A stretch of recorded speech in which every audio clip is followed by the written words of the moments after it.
எல்லாவற்றிலும் இரு பக்கங்கள் உள்ளன. எப்போதும் நல்ல பக்கங்களை மட்டுமே பார்க்க வேண்டும்.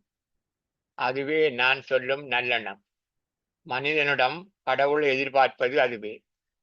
ஒருவரை பார்த்த மாத்திரத்தே அவரைப் பற்றிய எந்த முடிவுக்கும் வந்துவிடக் கூடாது. முக்கியமாக கெட்டவர் என்ற முடிவுக்கு வரக்கூடாது.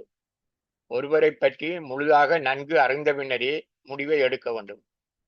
உடனே எடுத்த முடிவை பின்னர் திருத்திக் கொள்ள நேரிடலாம். ஒருவருடைய நடத்தை நல்லெண்ணமற்றதாக இருந்தாலும் முடிந்த அளவுக்கு அவருக்கு நல்ல எண்ணத்தை உணர்த்த முயற்சிக்க வேண்டும். அந்த முயற்சியில் பயனளிக்கவில்லை என உணர்ந்தால் தூர விலகிவிட வேண்டும். அது உன் மன அமைதிக்கு முக்கியமானது. இன்பம் என்பதும் பிறப்பின் நோக்கமும் ஒன்றுதான். அது மன அமைதியாகும். மன அமைதி வேண்டுமானால் சுட்டரை கண்டால் தூர விலகிவிடுதல் முக்கியமாகும். பிறக்கும் போது அழுது கொண்டு பிறக்கும் மனிதன் போகும்போது அழாமல் இறக்க வேண்டும். அதனே கடவுள் விரும்புகிறார். பெரும்பாலானவர்கள் அந்த வாய்ப்பை ஏற்படுத்திக் கொள்வதில்லை. பிறக்கும் போது அழுது கொண்டு பிறந்த அவர்கள் இறக்கும் போதும் மன அமைதியை இழந்து அழுது கொண்டே இறக்கின்றார்கள். என்னை ஏன் இன்னும் சாகாமல் வைத்திருக்கின்றாய் என்று கடவுளை திட்டுகிறார்கள். இன்னும் சிலர் எனக்கு புறவா வர வேண்டும் என்று கடவுளிடம் கேட்டு அழுகிறார்கள். இன்னும் சிலர் இந்த பிறவியை கொடுத்த கடவுளுக்கு நன்றி செலுத்துகின்றார்கள். என்னை கொன்றுவிடு என்று கடவுளை திட்டுகிறவனும் புறவா வரம்தா என்று கேட்டு அழுகிறவனும் துன்பங்களினால் மன அமைதி இழந்து தவிக்கின்றவர்களாகும். ஆனால் கடவுளுக்கு நன்றி செலுத்துகின்ற நல்லெண்ணமுடையவன் பிறப்பினால் அவன் அடைந்த இன்ப மேலொட்டினால் தான் பெற்ற மனச்சுவத்துக்கு நன்றி செலுத்துகிறான். அவனும் வாழ்வில் துன்பத்தை காணாதவன் இல்லை. சின்ன துன்பம் சின்ன இன்பத்தைத்தான் கொடுக்கும். பெருந்துன்பம் அனுபவித்தனுக்குத்தான் தெரியும். பெரும் இன்பம் புரியும். பிறந்த எல்லா மனிதரும் ஆள் வேறுபாடில்லாது செத்து மடியத்தான் வேண்டும். ஆனால் பிள்ளை குட்டிகளை சொந்தங்களை விட்டு செல்ல மனமில்லாமல் அழுது கொண்டே செத்து போகின்றவர்களும் இருக்கின்றார்கள். இவ்வளவு சொத்துக்களை சேர்த்தும் பயனில்லாமல் அனுபவிக்க முடியாமல் மன அமைதியை இழந்து அழுது கொண்டே செத்து போகிறவர்களும் இருக்கிறார்கள்.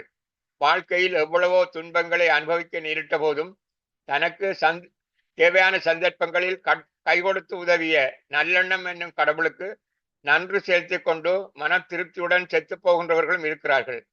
பிறப்பின் நோக்கம் நிறைவேற வேண்டுமானால் இறக்கும் வரையில் நல்லெண்ணத்துடன் நல்ல தீர்மானம் எடுத்து நல்ல செயல்களை செய்ய வேண்டும். இல்லாவிடில் பேரின்பம் என்னும் மனச்சுகத்தை அடைய முடியாது. வாழ்க்கை முழுவதும் நல்ல எண்ணம் கொண்டு நல்ல செயல்களை செய்ய வேண்டும்.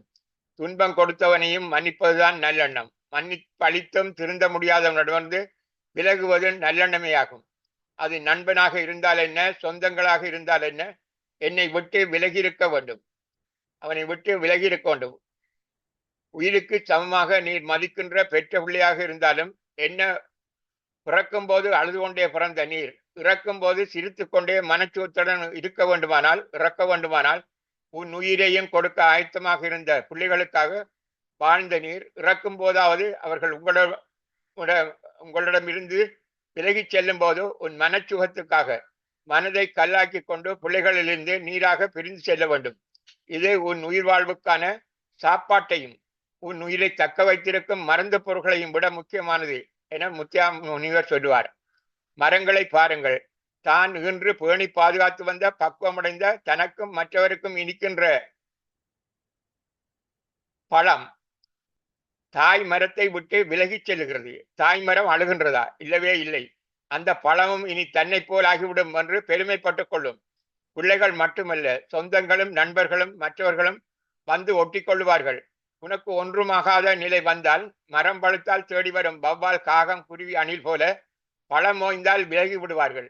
மனிதர்களிலிருந்து மாயத்திரை விலகும் வரை இந்த பூவுலக இயல்பு அவ்வாறான சந்தர்ப்பத்தில் எல்லாம் மனிதன் மன அமைதியை இழக்கக்கூடாது. இதற்காகவே கடவுள் உன் ஆன்மாவுக்கு உதவியாளராக மனத்தை உன்னுடன் சேர்த்து அனுப்பி வைத்துள்ளார். பிள்ளையை கற்பித்து அறிஞனாக்க முயற்சிப்பது போல மனது தானாக அறிவை சேர்த்து அதனுடன் நல்லறிவையும் இணைத்து துன்பத்திலிருந்து விடுபட போதிய வாய்ப்புகளை உலகத்தில் கடவுள் ஏற்படுத்தி வைத்துள்ளார். நான் எனது என்ற மாயையால் பிடிக்கப்பட்டுள்ள மனது அனுபவங்களிலிருந்து அறிவை பெற்று சிந்தித்து அதில் நல்லறிவு எது என புரிந்து கொண்டு துன்பம் வரும் வழிகளுக்கு தாளிட்டு மூடி இன்பம் மன அமைதியையும் தரும் கதவை திறந்து கொண்டு கடவுளை சேரலாம் என்று முத்தியா முனிவர் சொன்னார். மனிதன் இந்த உலகில் பிறவி பயனை நீக்க பெற வேண்டிய அறிவு, படிக்க வேண்டிய பாடம் நல்லெண்ணம் மட்டுமே ஆகும். நல்லெண்ணம் சாதனை புரியும் ஆற்றலையும் மற்றவரின் வேதனை அகற்றும் ஆற்றலையும் உனக்கும் பேரின்பத்தையும் தரும் என்பது முத்தியா முனிவர் கருத்தாகும். நீர் சாதனை புரிய வேண்டுமானால் எல்லா துறைகளிலும் மூக்கை நுழைக்காதே. நல்லெண்ணத்தை திடமாக நம்பு. உன்னை உணர்வாய்.